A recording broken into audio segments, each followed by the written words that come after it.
por trás de cada crime, existe mais do que um culpado. Existe uma mente, um passado e uma história que o mundo esqueceu de ouvir.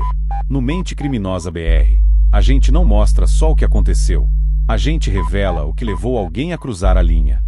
A maioria das histórias de assassinato dentro da família começa com um conflito, com uma explosão de raiva, com uma palavra maldita. Mas a história que você vai ouvir hoje começa com silêncio. Um silêncio calculado, um silêncio de meses. Gabriel tinha apenas 13 anos, mas sua mente já arquitetava aquilo que muitos adultos nem conseguem imaginar. Não era impulso, não foi acidente, foi plano. Ele convivia com o pai todos os dias, ouvia suas ordens, engolia suas broncas, respirava o mesmo ar e, mesmo assim, decidiu que ele precisava morrer. Quando a polícia chegou à casa da família, o cenário parecia um típico roubo com violência. Cômodos revirados, um cofre aberto, o pai no chão e um filho em choque. Mas logo os detalhes começaram a não se encaixar. As digitais erradas, o nervosismo contido demais e um histórico de buscas no celular que acendeu todos os alertas. O menino que todos julgavam calado era, na verdade, um garoto que ruminava ódio. Um filho que aprendeu cedo demais a sorrir por fora e guardar rancor por dentro. Mas e que leva um adolescente a isso? A psicologia forense entrou em cena, e o que descobriu era ainda mais perturbador. Não havia histórico de agressão física, não havia sinais de abuso sexual, não havia drogas envolvidas. O que existia ali era algo mais frio, mais sutil, mais invisível. Era desprezo, era humilhação constante. Era o sentimento de que nada que Gabriel fazia era suficiente. E então, sozinho no quarto, com o mundo todo desabando sobre seus ombros frágeis, ele decidiu que o pai precisava pagar. Esse é o início de uma história que vai fazer você se perguntar: quantos adolescentes estão agora mesmo calados demais, com pensamentos escuros demais, em casas aparentemente normais demais? Gabriel não gritou, Gabriel não apanhou, Gabriel não correu, Gabriel planejou e executou. E talvez isso seja o mais assustador de tudo. No depoimento inicial, Gabriel fingiu surpresa, chorou no tempo certo, usou frases que aprendera em filmes e séries, tentando convencer os investigadores de que ele era apenas mais uma vítima do trauma. Mas o script desmoronou rápido. A perícia encontrou inconsistências. Os vestígios apontavam para dentro da casa, e não para fora. O celular dele revelou buscas detalhadas sobre como simular um crime, como apagar rastros, como desviar suspeitas. Tudo isso dias antes do assassinato. Quando confrontado com as evidências, Gabriel não negou, mas também não demonstrou culpa. Sua frieza foi o que mais impressionou os policiais. Um garoto de 13 anos falando do assassinato do próprio pai como se estivesse descrevendo uma partida de videogame. E foi aí que a investigação mudou de tom. Não era apenas um caso de parricídio, era um possível psicopata em formação. A equipe de psicólogos e assistentes sociais mergulhou na história de vida de Gabriel e descobriu camadas de invisibilidade emocional, Um pai ausente no afeto, mas presente na cobrança. Uma figura de autoridade dura, sem espaço para erros, sem elogios, sem abraços. A mãe, passiva, assustada, alheia. Era como se Gabriel crescesse num mundo onde o amor era medido por desempenho e o fracasso era punido com silêncio. Durante os testes psicológicos, Gabriel mostrou traços alarmantes: baixa empatia, alto grau de manipulação e uma capacidade incomum de planejamento. Mas o que mais chocou foi a ausência de arrependimento. Ele não queria o pai morto por impulso. Ele queria porque acreditava que só assim teria paz. Um pensamento frio, racional, calculado. Esse segundo bloco nos obriga a perguntar: quantos Gabriéis estão por aí, com rostos comuns, com boletins regulares, com sorrisos ensaiados, escondendo raiva, isolamento e um desejo inconsciente de vingança? A psicologia nos mostra que a violência raramente nasce do nada. Ela é cultivada, gota a gota, no silêncio dos quartos, nas palavras não ditas, nos abraços que nunca vieram. Com a confissão, Gabriel foi levado para uma instituição especializada.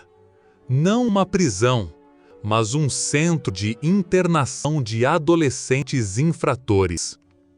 Ali, em meio a outros jovens marcados pela violência, ele não se destacou pela agressividade, mas pela calma. Enquanto outros gritavam, Gabriel observava, anotava, escutava. Era como se tudo ao seu redor fosse um novo laboratório, um novo tabuleiro onde ele ainda aprendia as regras. Os psicólogos ficaram em alerta, porque aquele não era um garoto traumatizado. Era um garoto estratégico. E mais uma vez, a pergunta voltava: como alguém tão novo, tão aparentemente comum, podia cometer algo tão extremo? O histórico escolar de Gabriel era impecável. Boas notas, sem registros de bullying, nenhum comportamento agressivo anterior. Mas havia sinais, pequenos, quase invisíveis. Relatos de professores que diziam que ele era distante, frio, calculista, sem amigos próximos. E havia desenhos, alguns sombrios, com cenas de violência, armas, olhares vazios. Nada que por si só indicasse um assassino, mas somados aos fatos, revelavam o que todos temiam admitir. Gabriel havia construído seu próprio mundo interno, onde o pai era o vilão e ele o executor da justiça. Este terceiro bloco é sobre aquilo que não se vê, sobre os sinais silenciosos, sobre o que passa despercebido nos lares, nas escolas, nas conversas rápidas do dia a dia. Quantos jovens como Gabriel estão em silêncio agora, planejando, fantasiando, alimentando ódios que ninguém percebe? O crime que ele cometeu é terrível, mas mais terrível ainda é o sistema que o formou, a cultura do silêncio, a ausência de afeto e a falta de espaços seguros para expressar dor, porque quando não damos voz ao sofrimento, ele encontra outras formas de se expressar, e às vezes, essa forma vem com sangue. Gabriel não era um gênio do mal, não era um prodígio do crime. Era um menino comum, com rosto comum, num bairro comum. E talvez seja isso o mais assustador. Ele andava de bicicleta, assistia desenhos, tinha uma mochila cheia de cadernos e um quarto com pôsteres na parede. Mas dentro dele, uma tempestade se formava. Não foi da noite para o dia. Foram anos de pequenos cortes emocionais, frustrações não digeridas, comparações constantes, frases que diminuíam, olhares que anulavam. Enquanto os adultos achavam que ele estava calado, Ele estava absorvendo tudo, como um gravador que não esquece nada.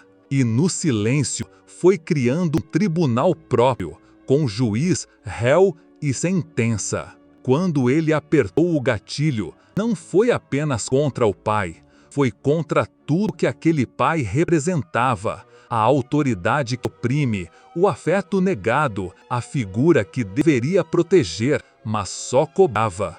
E o mais perturbador é que depois ele dormiu. Dormiu como se nada tivesse acontecido, como se o peso da culpa não existisse. Essa frieza, essa ausência de remorso, foi o que mais chocou os especialistas. Não era apenas um crime, era um ponto de não retorno. A sociedade reagiu de forma dividida, e havia quem pedisse punição máxima, quem dissesse que Gabriel era um monstro, que merecia apodrecer atrás das grades. Mas também havia quem enxergasse um menino, um garoto falhado pelo sistema, um produto de uma família emocionalmente negligente. Essa divisão expôs algo maior, nosso desconforto com a ideia de que o mal pode nascer dentro de casa, não em becos escuros, não entre traficantes, mas no quarto ao lado. A imprensa explorou o caso com manchetes sensacionalistas, mostrando o rosto do garoto, expondo a intimidade da família, alimentando um público ávido por explicações simples para crimes complexos. Mas não há respostas fáceis, não há diagnósticos exatos. Há nuances, histórias interrompidas, dores não ditas. A escola em que Gabriel estudava emitiu nota de repúdio. Os colegas ficaram em choque e os vizinhos passaram a olhar desconfiados para outras crianças caladas. O medo se espalhou, porque se Gabriel pôde fazer isso, quem mais poderia? Mas talvez esse medo seja necessário, talvez ele sirva como gatilho para repensarmos como tratamos os jovens, como ouvimos seus silêncios, como interpretamos seus comportamentos. Esse episódio não é sobre defender Gabriel, mas sobre encarar a verdade de que a violência juvenil é multifatorial e que punição por si só não previne a repetição. É preciso entender as raízes, os vazios emocionais, as falhas na educação afetiva. Porque enquanto apontamos o dedo para o garoto, esquecemos que o ambiente que o criou ainda existe e pode estar formando outros iguais, agora mesmo, em silêncio. Gabriel, hoje, é um nome registrado nos arquivos da justiça, mas também é um nome sussurrado nas conversas de especialistas em seminários de criminologia, em estudos sobre psicopatia infantil, em debates sobre a fragilidade das estruturas familiares. Ele não virou símbolo por vontade própria, virou porque seu ato nos obriga a confrontar o que há de mais desconfortável, a ideia de que até mesmo uma criança pode matar, e não por impulso, mas por lógica. E se isso é possível, então, o que mais não estamos vendo? Esse episódio não busca vilões fáceis, nem redenções automáticas.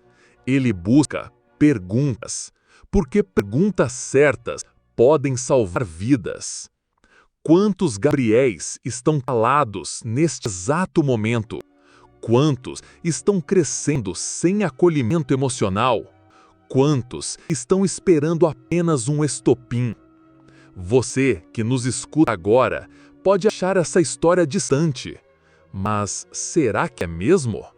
Será que você conhece todos os silêncios da sua casa, os olhares do seu filho, as dores da sua irmã, os vazios do seu vizinho?